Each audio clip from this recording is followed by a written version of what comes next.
in Abyss, and we'll see whether they can get some revenge against the OCS champions in Tainted Minds. However, we are into Champ Select. LeBlanc has been banned away first. Omni not going to get that champion, and the mid lane matchup is actually really interesting here. Luch still playing fantastically in their last series, despite their loss. We'll see whether he can continue on form against Omni, who hasn't been finding as much success. Omni has been the opposite of consistent, whereas Luch has always been doing his part for the team, and I actually want to bring that back to the initial point made on the desk. It's quite simply that Abyss are being consistent. They have every single person's strategy that's reflected through draft and play style that they can just replicate and perfect, whereas Tainted Minds, they keep mixing it up. They keep trying to break from the meta. Leona only works so many times, but there's a reason you don't actually see it, as an example. Yeah, that is a very good point. And of course, Praedyth as well, still getting a lot of support there, especially in the pick ban phase, but hasn't been able to translate it in his last 2 matches. Of course, only recently turning 17, eligible into the OPL. But since his debut, hasn't exactly found too much success, as we do see a few more bans. Azir and Vladimir taken away on the side of Tainted Minds, as Bard is going to be the reactionary ban here from Abyss. Yeah. A few mid lane bans to be seen, and no surprises against Luch. You get rid of the Azir. Something that is, I guess, slightly noteworthy whilst we look at the mid laners is how they share that champion pool. That's actually reflected as well to an extent through top lane, through jungle, and through support.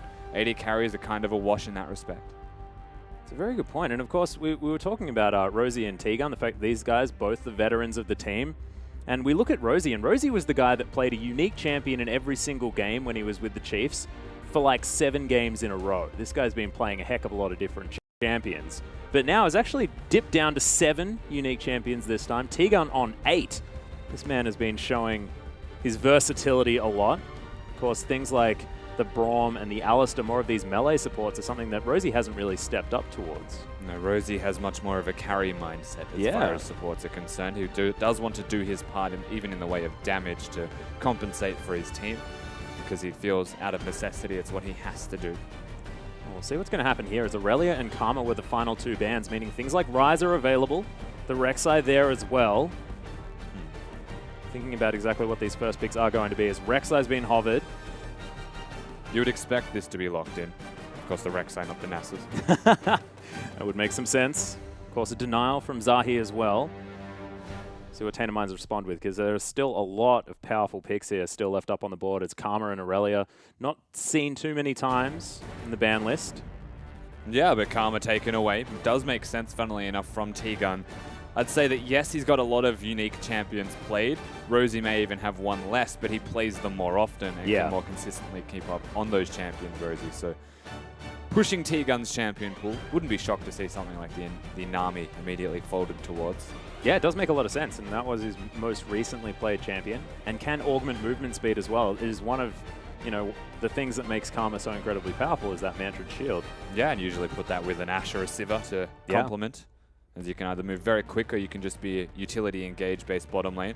Of course, that Rek'Sai being taken by Seb, something that he's looked very comfortable on recently, and not only that, forces Zahi onto something a little bit less comforting. That's a very good point, but Praedyth is going to go straight to the Shen here, as Zahi back to comfort on the Lee Sin. Of course, what he was known for all those years ago. Oh, years ago. Yeah. There has been a couple of years between then and now. That is a very good point. We don't actually know how practiced he is on this champion. Zahi, a big question mark now flagging the Tainted Mind draft. You couple that with the Shen though, and one of the few things that you always look towards is actually the engage-heavy jungler that goes into the backline that has a Shen shield on top of him. Not to mention Shen delivery service. Essentially, yeah, because if Lee Sin can get on that backline, you can bring the Shen with you. That's why Hecarim or Olaf is always really good with it. Lee Sin's a bit different, which means they may actually have a hyper carry in the AD carry position again, because Praedyth isn't.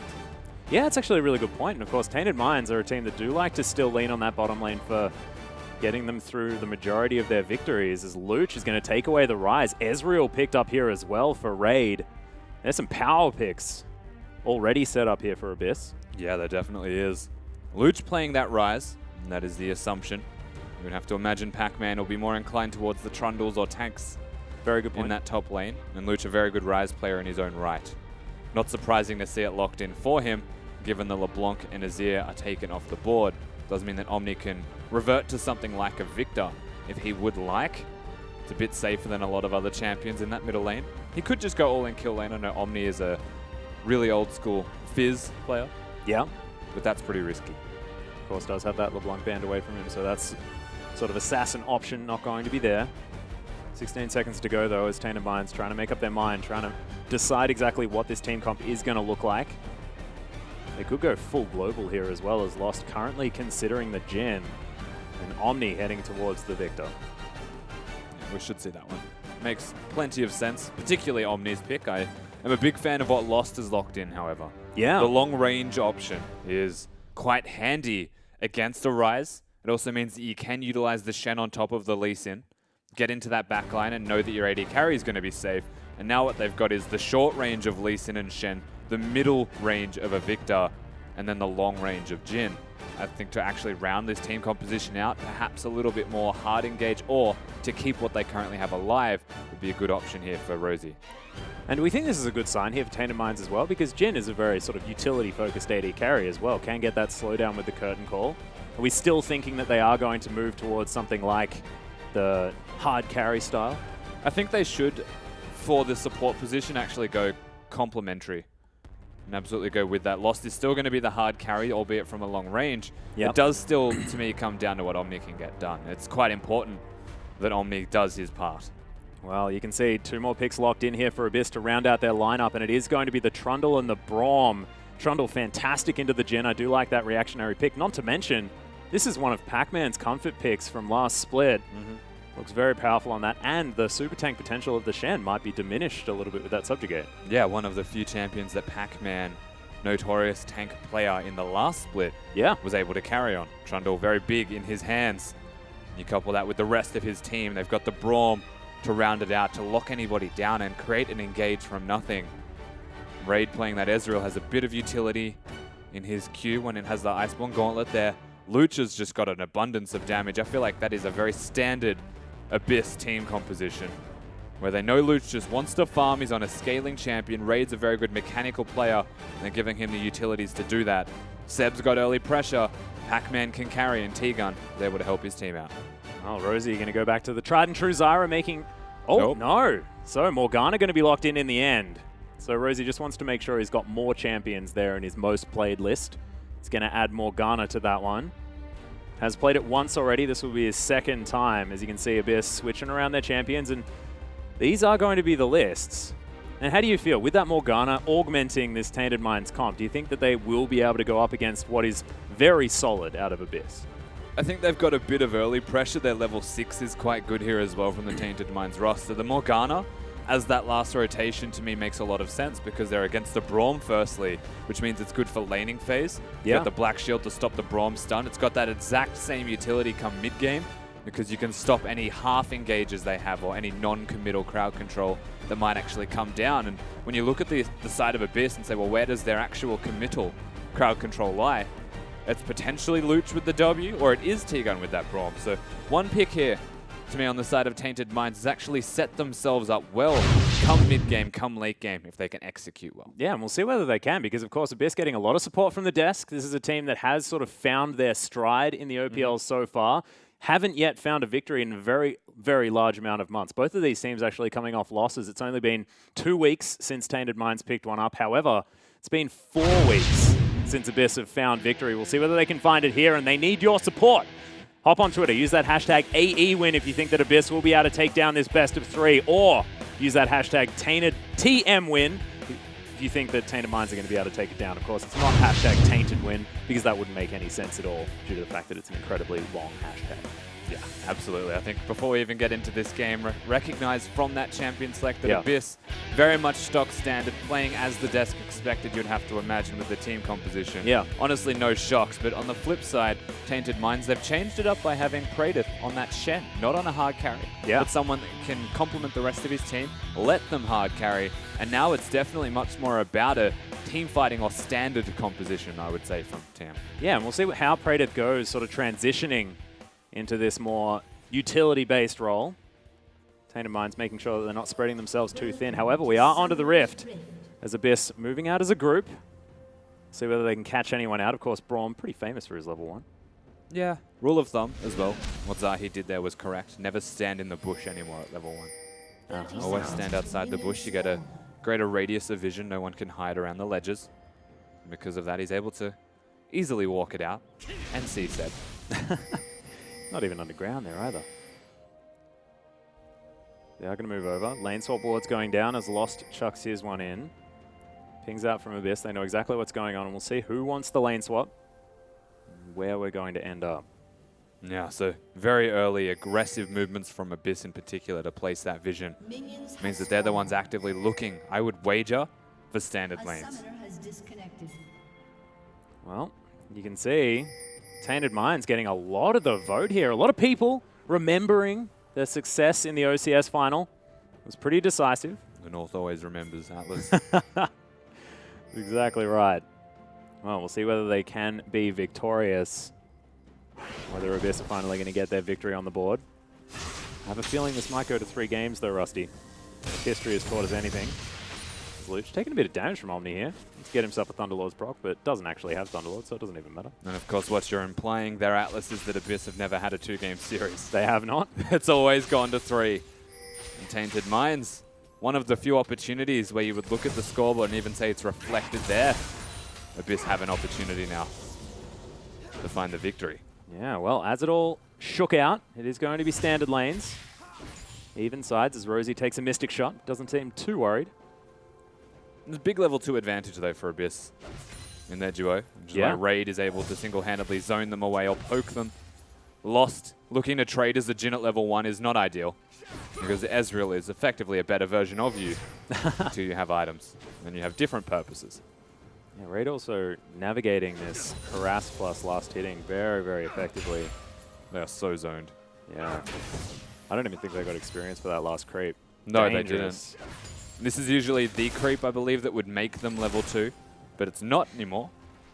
And now they are actually playing a dangerous game. The minions will naturally push towards them. You can see it's a big stack actually building up for Abyss, but that's a period of time where it's now 16-6 in farm, and even when it crashes, the bottom lane of Abyss Esports have pressure to zone them off. They'll have to do a lot of work. Don't want to be able to take this one down. Zahi, yeah, considering a level 3 gank here onto Luch. He has the way in here. Yeah, Death Ray is going to land as there's a speed up. The Q doesn't connect. Zahi is going to safeguard his way out. Nice little room prison there as Luch grabs himself the passive.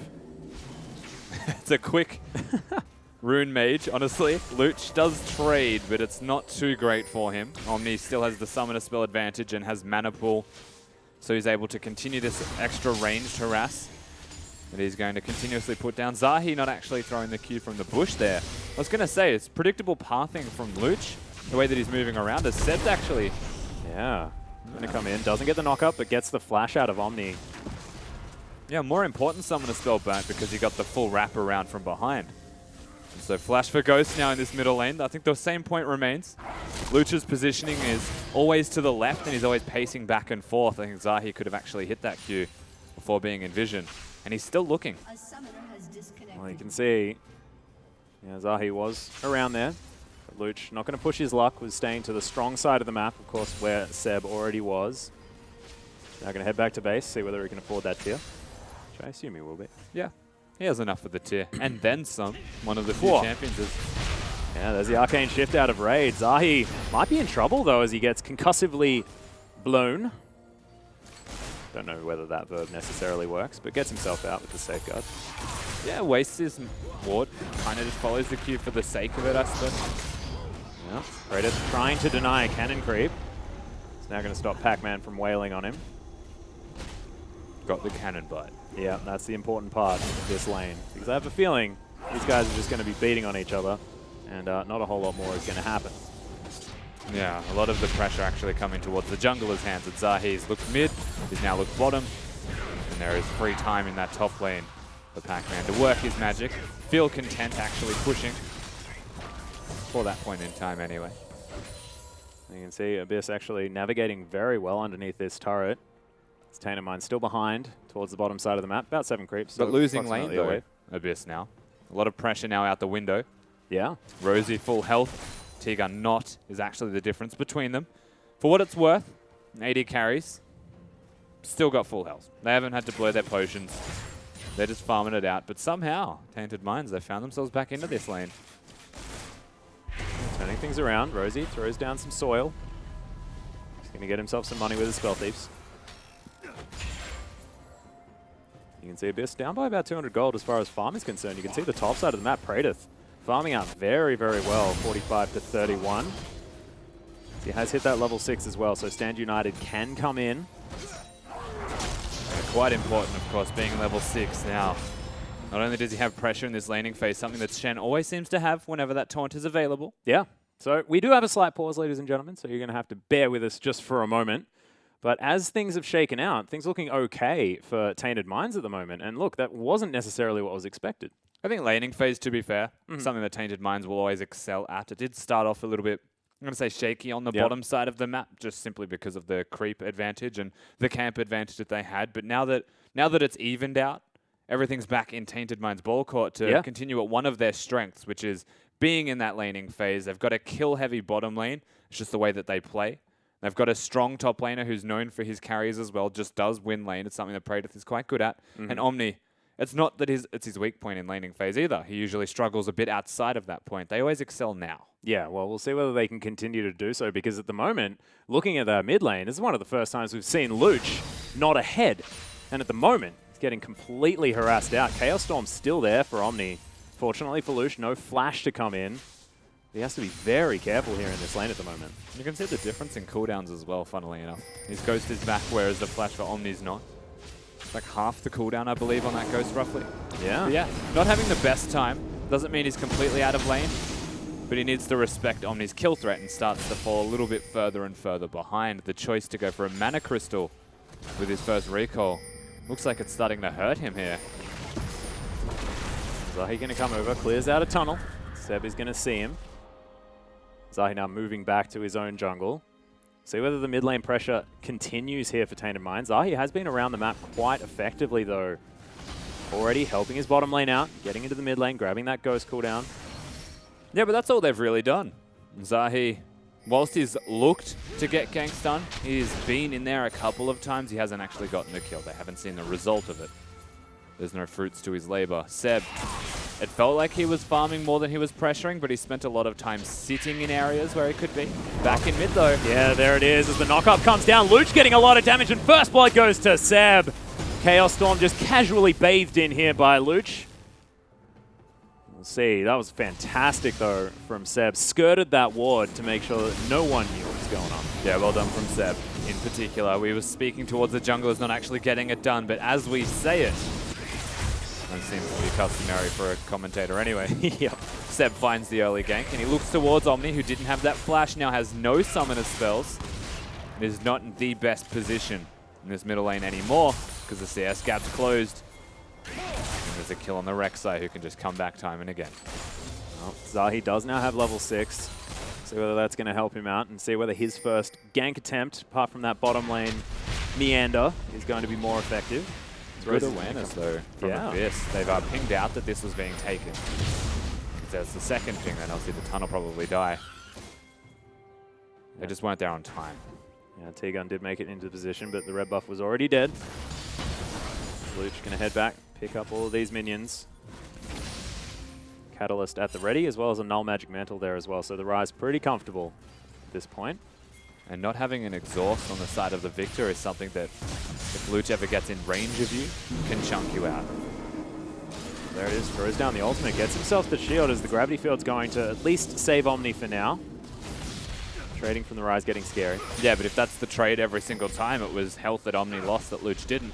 Yeah. Maybe next time he does it better or uses the Ghost, even flashes over it for extra damage if there's jungle presence. It starts to hit that point now. Omni, whilst he has resistance of his own, just doesn't match a Rise in the way of burst yet. Consistent damage as well. I mean, of course, Rise, bit of a machine gun. It's more that because there's a Catalyst and a Null Magic Mantle opposed to what is a lot less health on the side of the Victor. Yeah. By being more frail, you run the risk of being out-traded in a 1v1. Jungler standing in front of you, however, you can still burst people. We'll see how he does go. Is T-Gun going to get grenaded? Lost is doing quite a bit of work here in this lane so far. Evened out that farm completely as the farm alarm comes in. You can see Seb back in position. Flash is now available from Omni. And he's looking for that red buff at least, but it's not going to be there. It's actually been denied. Yeah. And I don't know if it was Abyss that did that the first time around. I don't think it was. So that's very unusual. And if it was by a Tainted Mind, then Zahi took the red knowing he was going to the enemy red at spawn. Oh, nice unbreakable there from T-Gun to deny the deadly flourish. Raid takes a lot of damage from that Q though, as Rosie, of course, maxing that one first. Seb is going to find Zahi here. He knows Zahi's about to look for the top gank. He can counter this one nicely. Well, we'll see how Seb is going to make this one work. Subjugate already down. Nice double knock up there from Seb. Zahi's taking a fair bit of damage. Pac-Man just gets destroyed from the burst though. As Seb looking for a kill. Luch is going to make his way up. He's ghosting in, flashes forward, grabs Prated. Now Zahi on the wrong side of the map. Cute little play. And he's going to get himself the flash to safety as Omni had ghosted up as well. So 1-for-1 as the top laners fall. 1-for-1, except that Luch was here sooner, Omni was not. It does give a slight summoner advantage to Tainted Minds if they look mid, but Jin's got the ult on. Yeah, nice Q comes down from Rosie there as well to lock him up as the last hit going to be blocked there from Raid. Tainted Minds. Yeah, they're doing work here on the bottom side. Yeah, still fantastic damage. That lane control's really come back for them. Morgana Jin. Lost. Yeah, exactly. He took a turret shot, but T-Gun very, very low. Braum not going to be too useful here in this lane as Raid probably relegated to farming with that Q. As, my God, fantastic deadly flourishes. There's the flash Q. Raid is able to make it work as the teleport's coming in from Abyss, but it has to be cancelled. They just don't have the health bars. But the cancelling of that teleport in particular actually signals that Tainted Minds can look to overpush this. Either break it under that turret, put some damage down if they choose. They can threaten as well that Lee Sin might be nearby. They've got a lot of options to them now. Abyss on the other side. By staying, they are asking to die. This is very scary. T-Gun, one hit away from dead. Deadly Flourish is going to come in, but it doesn't find the kill. I don't know if it's Death by a Touch on T-Gun. It is. So Jin's running Death by a Touch. You have to remember that it can get you quite low and can kill you. Whoa! Okay. If that had Thunderlords. Yeah. Just saying, flirting with danger is T-Gun's game right now. Oh, there's the Deadly Flourish. Raid tanks it up. Got to be careful with this first Mountain Drake. Looks to be owned by Tainted Minds as Seb is round the side. They do have vision as the Death Ray comes in. True Shot Barrage not enough. Zahi's able to lock that one down. So, extra pressure on the map now for Tainted Minds. Yeah, gets the smite Zahi. It was too close for comfort. But Ezreal using that to try and steal opposed to pushing the wave means that Tainted Minds is still in complete control. By forcing T-Gun back, by winning the 2v2, they can look towards these objectives and Seb can't answer. Very clever movements from this team now that, again, using that Shen as simply a potential threat. Yeah. Has really changed things up for them. See, Pac-Man still fighting this one out as Praetor's taking auto attack after auto attack. Remember, the ultimate's still there from Pac-Man. And use that, get a bunch of his health back, and he is going towards that Ravenous Hydra, so already has that lifesteal available. And the funny thing is, Praetor didn't lose that trade, but Pac-Man has much more sustain, so if he loses the trade by even a small bit on this Trundle, he effectively wins that trade as long as another wave comes. Seb's waiting at an intersection for the lights to turn green. They did, before he chooses a lane. Has been very topside-centric here on this Rek'Sai so far. Has a few tunnels towards the bottom as Zahi is going to find the Q onto T-Gun. Stands behind Raid, gets himself back to safety. And doesn't have a team behind him anyway. Yeah, does now though. Yeah, Flourish is going to come in. There's the kickback as the ultimate comes down, but it's just a bit of a celebratory one out of Praetor as they'd already locked down the kill. Nice pick up there for Lost. Zahi is not finished. The Q's not going to land, and Raid gets to safety. That was honestly disrespect from T-Gun as well. Not too sold on what his strategy was, with Seb being top side of the map as well. You don't need to push that forward. Chaos Storm goes down here in the mid lane as Luch has to weather it for the moment. Can't quite run fast enough, but he's going to go down to half health. That's a big cooldown there from Omni. And still Raid completely zoned now because of T-Gun's forward advances. His bottom lane is still doing work, being utilized Zahi effectively to snowball it as best they can. Yeah, so turret's going to be traded. Top lane falls down in favor of Abyss, and bottom lane is going to fall down in favor of Tainted Minds. We are in another pause, ladies and gentlemen. I apologize for that. We'll be back onto the Rift as soon as possible. But look, turret's traded. topside focus here for Abyss, whereas bottom side focus for Tainted Minds makes a lot of sense. And we'll see whether Lost can actually use this one kill that he has to transition this Jhin into possibly winning them the game. You're right, it does make a lot of sense, and tower for tower also seems to be the tit for tat, the trade that they're going to make. The big difference once again in the outlier is still T-Gun. Pushing forward, being aggressive, actually putting yourself in a spot where you can die. Very much needless when you know your jungler is on the opposite side of the map and you can see the enemy jungler. It's small things like that that can actually change the outcome of the game because you're letting the snowball happen a lot easier. Yeah, and once we look at these towers falling down, what are the next sort of go-tos here for both of these teams? Of course, you mentioned the fact that Abyss, relatively standard team comp at the moment. However, on the other side of the map, what are Tainted Minds? What's their plan now that that bot lane tower has fallen? So they can choose to keep the standard lanes if they'd like, or they can choose to accelerate the pace of the game by swapping to the top side of the map instead. I think they've got the options here, Tainted Minds, as well as Abyss choosing what they want to do in response. If Tainted Minds go top, do we match it? Is the other big question, because originally with the Braum and Ezreal, even with the level 1 play, they wanted standard lanes. They wanted to utilize their strength, and they did make it work. In fact, they zoned them off for a bit, but now it's started to unwind. Maybe Abyss's best answer is actually to just trade and just take what they can from these trades and snowball or scale as best they can with Rise. Yeah, because I was going to talk about scaling here as well as we do hop back onto the Rift. We've got two sort of tier stackers here in Luch and Raid. Want to get those two items as quickly as possible. Or Abyss sort of looking for a mid-game push this time around, as once again, mid laners are going to fight one another. There's no ultimate this time for Omni, and yes, they want to get to that mid-game spike that Horizon and Ezreal can provide. And the 20-minute mark is where we always used to look. Nothing's really changed this time around. Seb being 1-0-1. Pac-Man having his items as well. The only downside was that bottom lane's, what, 11 CS behind? No one really actually died for it. Yeah. Besides T-Gun towards the end there. I'd say as far as scaling goes, Abyss well and truly still on the way. Pretty comfortable right now as the gold is entirely even. Omni going to get that blue buff handed over to him and picks up this minion wave underneath the turret. As you can see, Abyss pushed up quite far now that tower's dead, and the teleport's coming in is Lost. Raid just wants it. He's trying to find something where he can. Soul Shackles comes out, but Lost picks up the kill, and T-Gun gonna get flourished. The kickback comes in as all of the skill shots are landing here for Tainted Minds, and the bottom lane gets obliterated. Yeah, and just like that, the play's on. Seb still top side of the map, no ulti. Pac-Man doesn't choose to teleport down. And Raid, he knew that it was done. Yeah. He knew that their time was up with the teleport coming in. And so his best resolve was to make a trade that didn't actually eventuate. And now Abyss, they are still trying to do that themselves, but they're not going to get it. Yeah, Praedyth makes it in time to save this inner turret. Of course, a lot of damage done by Pac-Man, and we know that his Trundle does like to split push, especially with a build like the one he's gone with. Now Praedyth looking for more. Knowing there's two of them as well, pushing forwards, gives time to work the rest of the map, or to come up to the top lane if they'd like. And now we spoke towards that turret being taken in bottom. What's the next steps for Tainted Minds? They do want to go topside. Yeah, looks like they're going to alleviate that pressure on that inner turret that is quite low. Already, Rosie in position.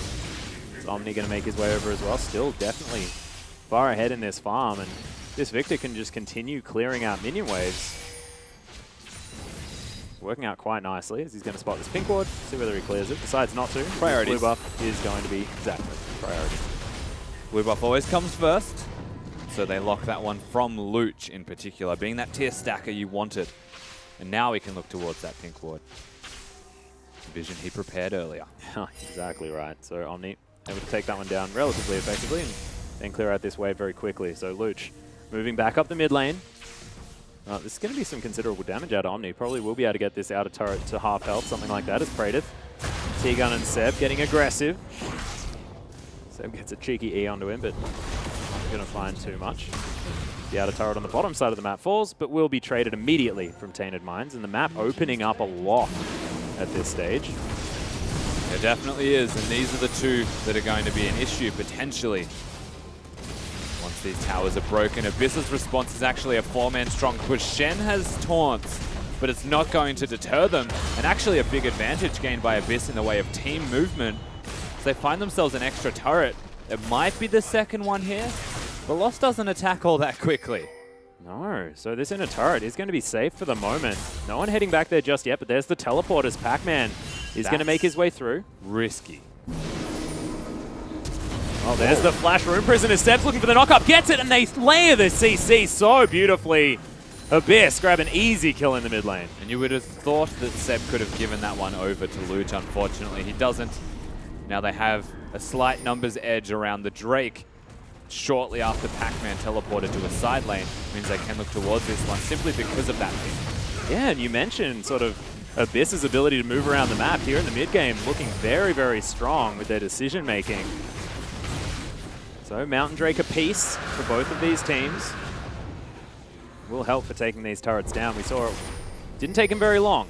That's going to be even faster. Yeah, and definitely denying at the very least 2 Drakes from Tainted Minds. They get what they can, and then they're gifted more through this middle lane. Luch, he may be behind in farm for the first time in what feels like an eternity, but it doesn't matter because he's still a very capable mid laner. Damn right. And picks his battles very appropriately. Well, moving back up the mid lane now. Didn't manage to finish off any items there, as we'll see exactly what he's looking for as item number 3. Looks almost like a Void Staff. Well, it would be interesting. There's only that Negatron Cloak on Omni, as well as the Hex Drinker. Morgana's ulted back. Yeah, looking for the Soul Shackles, but it's not going to go off. Black Shield is now on cooldown as Luch. Zahi's looking for him, gets kicked back into the team. The Exhaust is down, massive damage out of Omni. And the chomp down from Pac-Man might be enough here. The Chaos Storm wreaking havoc, but it's a double kill for the Trundle. Omni going to get stunned up, and look at this death squad of Abyss. They've locked down Omni, they're looking for the stun as the Black Shield is there. But Seb is able to lock him down, and Omni running in the wrong direction now. Raid takes down Lost in the backline, that is massive, as Omni is going to fall, and Abyss come up trumps 2 for 4. Yeah, Raid actually taking out Lost with Rosie nearby, who does get a trade. But Abyss are now looking, no way, they thought that was the Rift Herald. They immediately back away. I was going to say that was silly. They still get themselves a fantastic team fight. Yeah, looking fantastic here for Abyss, as Seb is going to lock himself down a celebratory Rift Herald. They totally thought that was Herald. The funny thing would be is if it was just Seb, he'd like, oh, well, I'll go start it up, and he's tunneling underground, and then he's like, oh, that's a Baron. Well, they would have had the trend sense. Yeah. Whoopsies. That is still a very positive shift, however, for Abyss, and it kicks off with Tainted Minds looking at that Rift Herald. They started on Luch. Whilst he gets kicked in, does do a fair bit of damage even through that exhaust. Couple that with Pac-Man on that Trundle. And Seb, surprisingly, whilst we're only 19 minutes in, is doing a fair chunk of damage himself. Raid, look at his immediate decision-making, seeing Lost throw the ulti. Even though Lost cancels it, doesn't seem to matter too much. Raid, he has that early armor. He's hitting the skill shots. Oh, but he finds himself a Rosie. And almost gets killed by the captive audience there as well. Very good mechanical play from Raid, though, in that 1-for-1. Both of them actually gaming each other. Yeah. The end result, though, was Raid comes up, and then Rosie comes in. And the funny thing is, by Rosie coming in, it means there was one less person to help them escape on the top side of the map. And they also die up there. Also really nice timing here for Abyss as well. I mean, as soon as Raid picks up those first 2 items, they're able to find a team fight. Ezreal's very strong. Yeah, precisely. Rise is pretty big now. They've got the Braum to counteract the Jhin. When it comes to the crunch, they've got the Trundle who can split push against the Shen and get onto Lost. In that back line. Even Seb, now 3-0-3 is going to be super tanky. It's Deadly Flourish. T-Gun taking some damage. Death Ray isn't going to find him. Of course, Praedyth waiting with the ultimate. Does have it available. Lots of vision off to the side here. No flanks quite possible, as Pac-Man has a full wave pushing up at this inhibitor turret. Praedyth going to have a rough time dealing with this Trundle and also potentially trying to help his team. Praedyth pushes him off for now, though, Atlas. I don't think it'll happen the next 2 times. As Pac-Man's damage is actually getting quite large now that he's got a Sheen pickup. He's only running away because they're actually looking to collapse from the Tainted Minds roster, which gives time to Raid and Luch, who is now on the top side with no teleport, to actually work their magic. And in a situation where they're actually down numbers in this middle lane, they're still pushing them in. That's risky, but because they're doing it well enough, they're not dying for it. Yeah, of course, getting money in all 3 of those lanes as well, as now Luch is going to go back. We'll see whether he can finish off the Seraph's Embrace. Evened out that farm as well with this side wave. And you can see Abyss now with a considerable lead, actually, close to the tune of about 3,000 gold. all after that big team fight. Yeah, and this feels like it's a comfortable position where they actually want to be, walking around Summoner's Rift. We've got Ezreal and Braum to farm in this middle lane, diffuse any advances that might come out of the Tainted Minds roster. Ryze can sit in the side lane even without the teleport, because he can kill the person that comes to address him. And the same thing goes for Tainted Minds. They send a Victor up there, kill the Victor. They send the Shen, probably still kill that Shen. He's only got armor. You can see True Shot Barrage now to clear out this wave. They really want to get to this turret or get themselves a relatively easy back. Now going to come in, so Raid and T-Gun going home. This minion wave dealt with very quickly out of Tainted Minds. Do have that vision available. The Q is going to stop T-Gun from going home. Deadly Flourish there just to be annoying, and that may have bought them enough time to try and get a good dent on this turret. We'll see. If they get a dent on the turret, it does fall. Yeah. But speaking of turrets and dents. Yeah. Well, this is the Pac-Man way on his Trundle. Definitely an annoyance as Gravity Field has gone down. Tainted Minds, 4 members strong here. Perfect Hex Core going to bring T-Gun into the middle of it. They can't quite break it in though now that Luch has turned up. Yeah, and Seb's just too tanky. Yeah. The tanky member of the team can just stand in front and scare them all. And honestly, that's exactly what Tainted Minds were. They were completely scared. The Black Shield just gets thrown out on a loss, and that gives them a cooldown window. They could have engaged afterwards. Another Mountain Drake, by the way. Yeah, third one in a row here. Zahi is looking around. So we are going to get a tweet from Squiggle from Sin. I feel like Seb is one of the most underrated players in the OPL. Well, he's definitely playing well this time around. I agree with you, Squiggle. I'd like to think that we rate him highly enough now, especially coming into this next split. You have to remember that he just had a split where he got relegated on a team and now came back and is performing well once again. Yeah. He has been the most consistently good performing member in teams that were underperforming, and now he's found himself an opportunity to step up, and he's doing so. So I agree with you, Squiggle, but I don't think we underrate him too highly or too much. I think that's a fair assessment. It's Tainted Minds definitely on the back foot here. See, 3-0-3 for Seb at the moment. Massive kill participation. Has been able to get around that map on this coveted pick, honestly, in the Rek'Sai. Both of these players found success on the champion. Yeah, and an early rotation as well from Seb, so locks it down to prevent Zahi from having it, who looked okay on his Lee Sin. Did make some moves early. Shows that he can use Lee Sin's kit to its fullest. Still. Yes. Definitely still. However, it's now at that point in the game, 26 minutes in, where he has one kick. And it can engage, but he'll die for it, which is kind of just what Lee Sin does, or he can sit back and peel, which is what I'd hope he does. See whether he can as Deadly Flourish. He's going to lock down T-Gun. Oh, the safeguard kick didn't quite work there for Zahi as T-Gun was able to stand behind Seb. Q's not going to find the mark as it looks like Tainted Minds trying to set up for this dragon. Nice Death Ray comes in. Fair bit of damage as T-Gun gets the flash. Ultimate Seb wants to find Zahi, who safeguards himself out. Seb actually getting himself forward, but he's too low to continue this fight, and there's the curtain call. Lost looking for a kill. Luch picks one up, uses his Seraph's shield, as there it is. T-Gun falls down, and Raid immediately has to QSS as that Q lands. Deadly Flourish actually onto the Ezreal, and Omni just picks it up. Massive picks out of Tainted Minds. Praetor has to teleport back top lane after what he's just done. If a wave crashes in time, Pac-Man will get it. That's risky. Abyss, they don't play the 5v5. They play the split push with Pac-Man, and they just want to poke. They end up dying for it. The teleport was used to get top lane, and everything settles with an extra dragon in their back pocket. Yeah, nicely done here from Tainted Minds to grab that extra Mountain Drake. 2-1 now in favor of them. Omni rushing back, trying to pick up this blue buff for himself. Flirting with death once again. Abyss were the ones actually looking potentially for an engage. I mean, Seb is tanky enough, but by not having Pac-Man there, they don't have backline threat.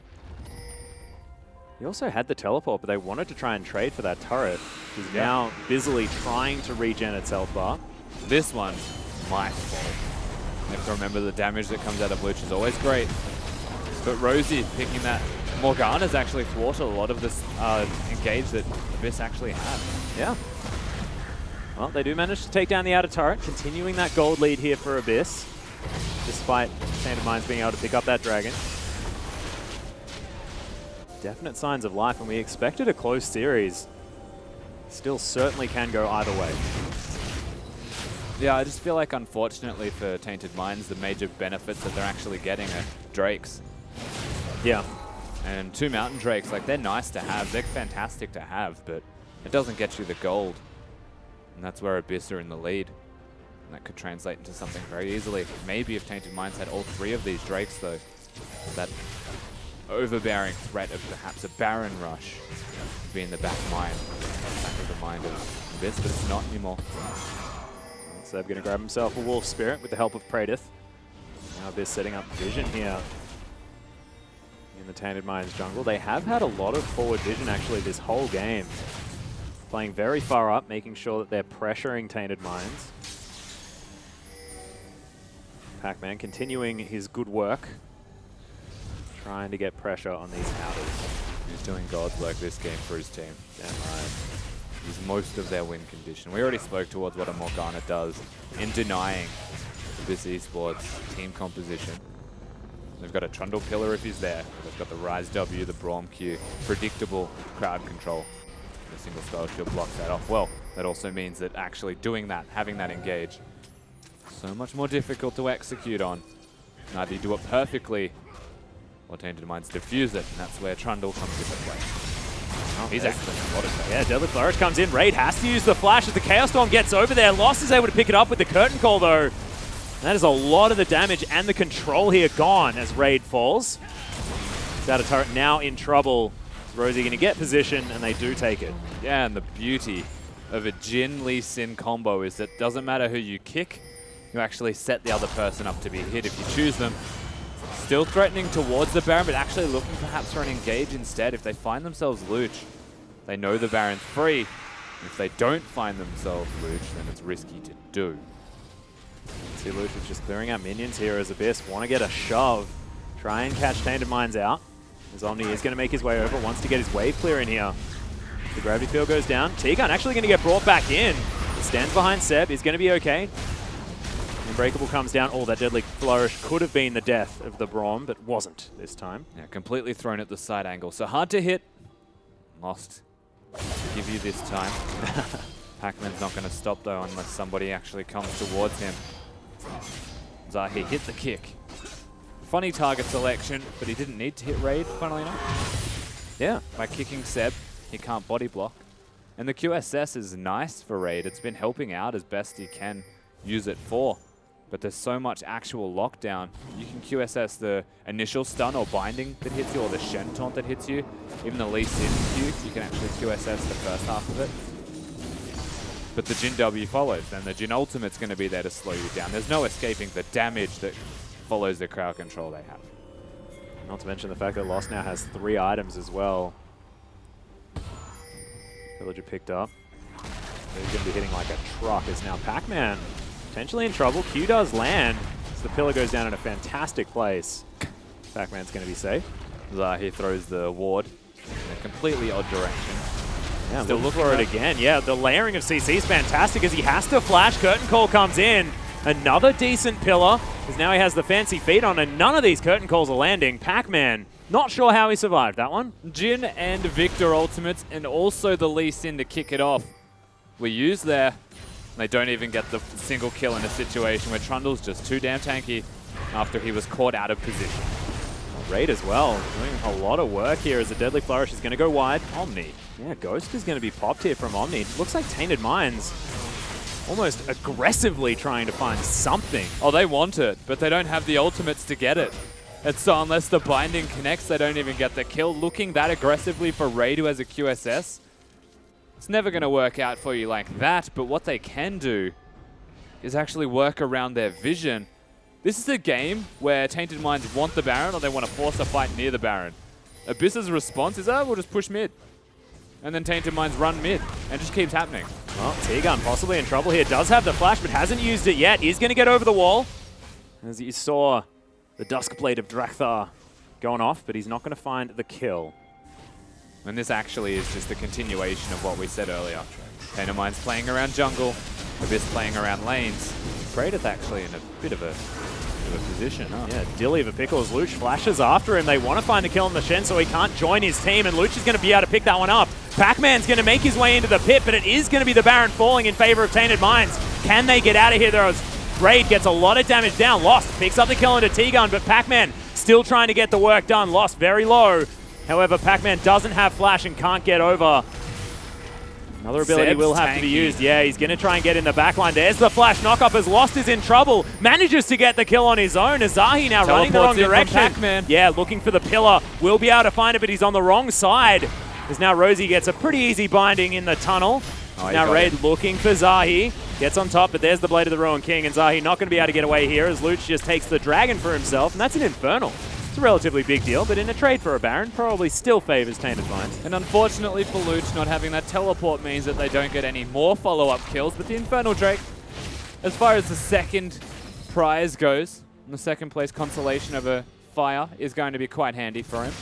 So Abyss lock that one down. They get themselves 3 kills, and they're continuing to pressure the map even after the Baron has been taken. I think between Omni and Rosie, however, they have plenty of waves clear. They should be able to defuse this. Yeah, so Tainted Minds able to reclaim control of these waves, especially with Omni and his wave clear. But you can see Praetor building towards his Guardian Angel, does almost have those 4 big tanky items. But Luch, he's hit 4, he's got himself his GA. And it makes sense that Luch would look towards the Shen because he's an easy kill. Yeah. Yes, you can trade or you can take the 1-for-1, but if they're just going to have control of the Baron pit from start to finish, by going bottom and running into the risk of just letting them have the Baron, you're actually asking to put yourself into a bad position as a team. So Luch, selfish move, maybe thinking that he has to carry harder than he actually does. Looks for a Shen, tries to cut off the strategy at the head. Yeah. But the body was able to get a Baron. Although they might have lost some limbs from it, they still have it. Exactly, and they still have it on some important members as well, as Rosie and Omni both able to continue to push up these waves. The moment together, but that's a huge minion wave towards the top side of the map that Luch is now opting to pick up for himself.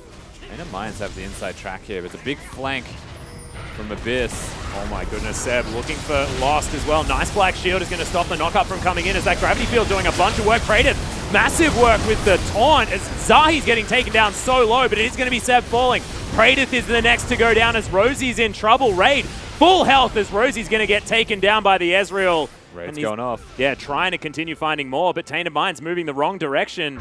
Looks like Abyss trying to get some more work done here up the mid lane. Yeah, they get another big team fight, and this is exactly what Abyss can do. Engaging was nice on their part. They had the right flank, and they won that fight where Luch spent the entire time hitting Morgana through an exhaust. Didn't actually do anything towards winning the team fight, but Pac-Man is so damn tanky. So is Seb, and the only person they kill is that hyper tank Rek'Sai. Raid was completely untouched throughout it. Yeah. And it's just really good positioning in the team fight to set themselves up, even though Tainted Minds did their bit kiting back. Yeah, and the fact that Tainted Minds used sort of all of those cooldowns, all of that CC on this Rek'Sai is very dangerous. So you look at Seb and you're like, oh, he died in that fight. I mean, that's not great. But they had to take down so many hit points from that Rek'Sai. Yeah, and I believe he just bought himself a GA. It's going to be difficult to do that next time. Yeah. Good luck. Yeah, exactly right. You can see Luch just wants to take as many creeps from this map as possible, be it in the jungle or in a lane. Now heading back to base, we'll see whether he can complete the Rabadon's Death Cap as item number 6. Whether he's going to go for something else. Decides not to go back, wants to grab another minion wave. There's Deadly Flourish. Looks for Seb, doesn't find him. Yeah, Scrying Orb spots him out. Lost just reveals their position. So Tainted Minds have to be careful once again. They are still advanced, though, in where they are on the map. And this is really handy for them, because at 37 minutes in, they don't even need the kills, but if they lose the fight, they actually put themselves into a really poor position on the side of Abyss, because it means to actually get from your side of the base to Tainted Minds, it covers distance.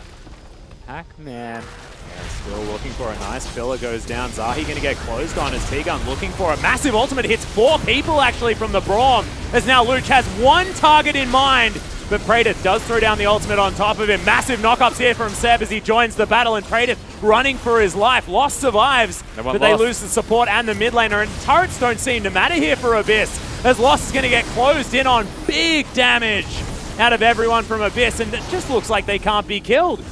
They can't be killed. They're all too tanky. Zahi's not even going to be able to do anything. This is at least the inhibitor, But with 3 people dead, 2 of them carries, and 1 the defusal to what is the engage tool of Abyss, this does look like Game 1's about to completely go over to them. Well, we'll see whether they can actually do a teleport coming in here from Pac-Man as he makes his way back through. GA popped from Praetor, who wants to get back into this as quickly as possible because Nexus turret 1 is going to fall down. Praetor is going to fall in response. And this just looks like an Abyss victory and so much control throughout the game. Yeah, absolutely. Abyss Esports, they put themselves 1-0 up. It took a little while to find their footing, but once we hit that middle game stage of it, they basically looked like they weren't going to slow down and rocketed their way through the rest of it. Yeah, and Raz mentioned the fact that Abyss sort of have this moment in the mid-game where they don't look as decisive, look as controlled. This game, they looked like they had control throughout, despite a couple of upsets that Tainted Minds were able to throw. But we are going to head it back over to the analyst desk to break down the Abyss victory. Thank you so much, Atlas. And with that, it is going to be Abyss Esports going up 1-0 over Tainted Minds. But it is important to, I guess, take this game back to the start because, you know, a very bottom lane-centric comp locked in here from Tainted Minds, and they're able to execute on it early very well. So effectively, you had the Shen come out. We're like, okay, so they know exactly where their win condition. It's in loss. It's on that 80 carry. They're going to be playing with global presence with that Stand United. Yep. I was like, Stand behind me. No, that's Braum. And so in the early part of this game, you look at the likes of T-Gun and Raid, especially on the Ezreal and the Braum. Braum obviously being picked up to answer some of the damage that Jhin is going to output, obviously putting up your wall to his curtain call. And all they have to do is survive that. And Tainted Minds get to execute on it, I think, 2 or 3 times where things start going really well for them. Yeah, the biggest point is I really like the fact that Tainted Minds understood, like, or at least what they wanted to do, right? They had a very clear vision of what they wanted to accomplish. Maybe too clear. I think that Zahi pretty much like camped out that lane, and it worked in a sense that I think that Abyss, their bot lane, was getting a little impatient, getting picked off a bit, and I thought that was like, okay, well, I guess it's working out. They just needed to convert that later on in the game. Like, they just needed to be able to push out that bot lane, walk mid, be a lot more liberal with your Jhin ultis, right? To just pretty much free up and like put as much pressure in trying to get that mid lane turret. Well, unfortunately, I think that there was like a really small like window frame where they could make use of this opportunity simply because every single time they went bot, they just lost more and more ground into the top lane. And we said it in the green room, you know, they do that one more time with the Shen, and Pac-Man's going to be inside their base. He's going to take their inhibitor. And so they just like lost their window to do it. And they had this big mid-game power spike, and there was a point where Abyss are pushing up into that mid lane, and they're trying to siege the tower, but they can't quite set up their triangle vision. You know, they're not threatening Victor off of it. Whereas, like you said, if they just opened up that Jhin ultimate and ran them down, they could have beaten them. In fact, it was that mid-game dragon fight where they were really strong, where they finally got to execute on that. Yeah, they certainly did. And even that is a force on behalf of Abyss. I mean, they shouldn't have been looking to fight because, you know, we kept saying it. The longer this game goes, Rek'Sai outscales Lee Sin, Trundle is going to become a monster, Ryze is going to become a monster. And you see the late-game team fights, Luch is just running people down. Yep. And I actually really wanted to see Luch get TP on him because I think that would have been a really solid 1-3-1, right? Pretty much they would never have to fight. It was actually getting pretty awkward later on in the game. It was getting awkward later on in the game. When he's trying to match Shen? Yeah, when he was trying to match Shen, he only had Ghost, and so they pretty much had to give up Baron. It worked out pretty well for them later on, but they just give him TP, and they can do that freely. Yeah, game becomes a little bit easier, but either way, Abyss are able to pick up the first victory. Don't go anywhere, guys. In 3.5 minutes, we'll be back with more Oceanic League of Legends action.